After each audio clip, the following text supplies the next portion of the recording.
So the next bit is cutting. Okay. Cut a piece off and just roll it. We're not pushing too hard. Okay. Just down to a nice cylinder. So I'm putting put your hand there for a second. I'm pushing like that. Okay.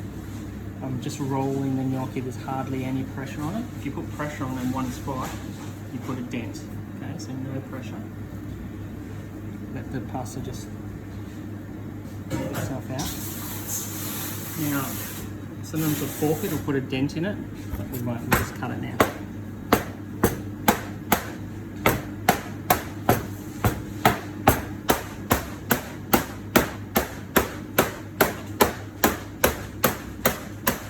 Okay.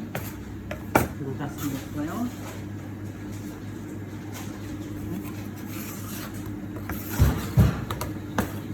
Sticking, and then goes into our flour tray.